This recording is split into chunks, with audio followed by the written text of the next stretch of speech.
All right, so we've got the 8x8 piece rough cut that I'm going to be heating up and folding over. We'll get the oven preheated, get this stuff to temperature, and we'll get it folded over, and we'll continue the video from there. You got that recording? Okay. So we got the hot sheet out of the oven, off the parchment.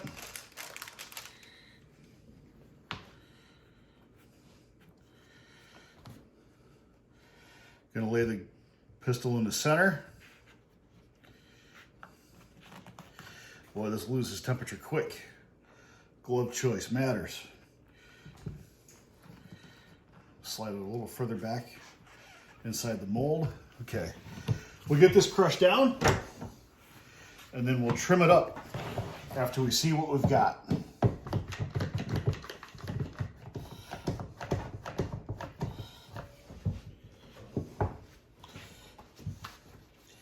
Okay, let's get this other clamp in place. Away we go. Double grip it.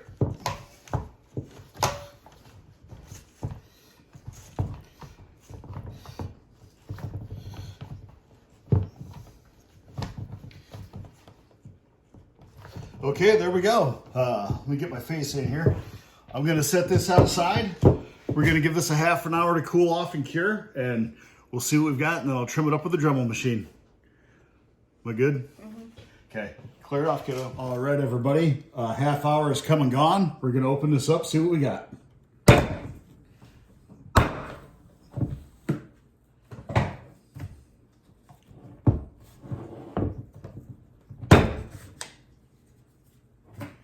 Okay, there's the clamps off.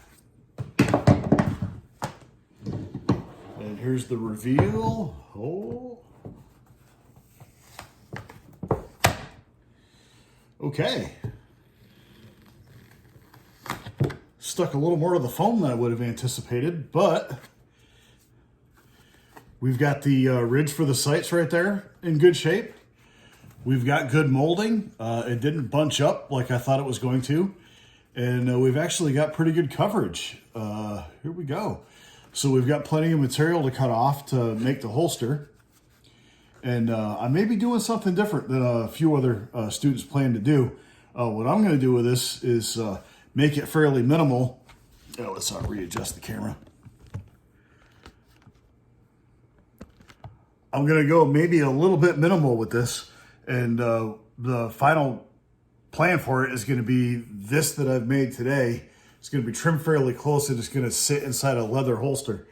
I know a guy that makes leather holsters, and I'm going to do like a standard Galco leather Combat Master holster, pancake style, but it's going to have a Kydex insert because you do get some wear from leather. It does hold moisture. It can make your firearms rust and all that.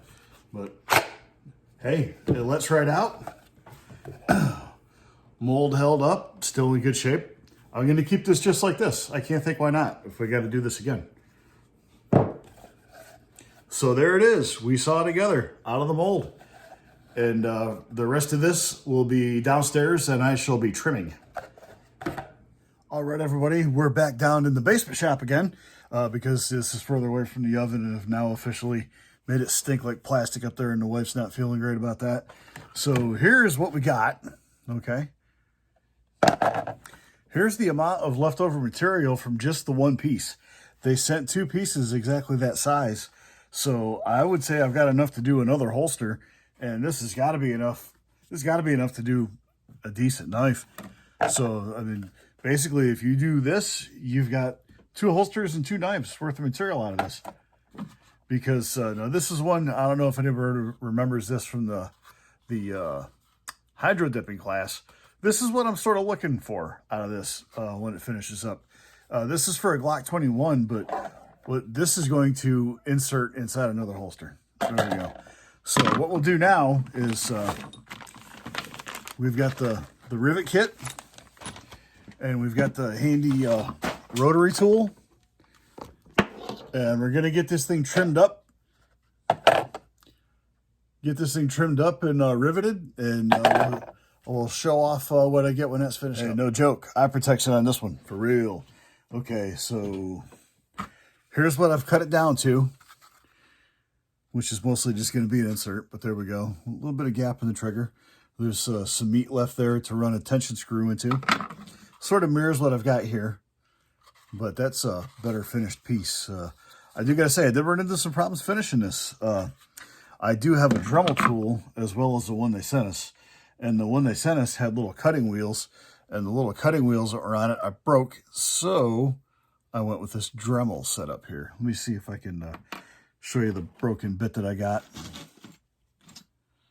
over here among all the things. Yeah, and it wasn't the first one I broke. Yeah, these right here. I broke the first one setting it up, broke the second one making the cuts, so I switched over to Dremel tool that I bought. No offense, you guys sent a good tool, just maybe some bad bits. What do I know? Okay, and then I put this sander bit on it to finish some of this stuff up, and it's sort of a cleaned up edge, but it's not polished yet. So I'm going to throw a polish on this before I call this good enough to start putting the tension screws and stuff in. But I think that's not a bad looking piece. I don't know if you can see in the light there, but it's a holster. All right, everybody, we are to the in conclusion portion of this, and we got a little bit of this black stuff wiped up. There's been quite a bit of plastic. They weren't joking about the PPE. Put a mask on, put some goggles on. I didn't feel myself doing the work, but yeah, I don't know if you can see in the shirt, but I'm covered up a little black dust. T-shirt, hands. It's a messy gig. Okay, so first things first, I know what SDI likes. We have my actual Glock 17 down here. Okay, so what we're going to do is empty it. Magazine's empty. Nothing in there. Then we're going to pull that back visually, physically. Yeah, we'll even show that on our camera. Let's see. See, there's no rounds. No rounds, no rounds, no rounds. Nothing in the pistol. Okay. Here we have the holster I've trimmed down. And I don't think we're going to dip this one or anything like that. But I did try to do some finishing sanding with some of the bits. You can sort of see how that turned out. We'll let you be the judge. There's, of course, some nicks. This isn't as fantastic as I'd love. It's not as even as I'd like it to be. That was me just sort of trying to go by bend marks in the plastic instead of marking. Should have marked it. I've learned that. So, I guess the proof's in the pudding. Here's the holster. Here's the pistol it's for. Again, empty. Visually, physically inspect it. We're good. Empty magazine. And into our holster we go. There we go. Rivets holding that nicely. Right out it comes. Pretty good retention. Let's see. Yeah. Okay. And that's definitely good enough for what I intend to be using it for, which is going to be going inside of a leather pancake holster sleeve, very similar to this. This is the one I carry back and forth on my way to work. It's not the one I carry at work. I carry a law enforcement holster at work, but let's brag a bit. Galco Combat Master. This one's for my Glock 19, and it's a flat dark earth Glock 19 if you've been watching any of these videos. And there's some staining up on this portion of the slide on the Glock 19 from it rubbing off of this. So I like a black holster. I also like that brown gun, and I think this Kydex insert maybe built inside of a holster like this. Maybe that keeps you from getting holster wear. All right, thank you very much. Thank you for your patience. This is one of many firearms I'll be doing this for. It actually turned out far better than I thought for a first time around project. And I have ideas for this. Stay tuned for my YouTube channel. The Sonoran Desert Institute instructors can tune me out anytime they like. Thank you. Have a good weekend.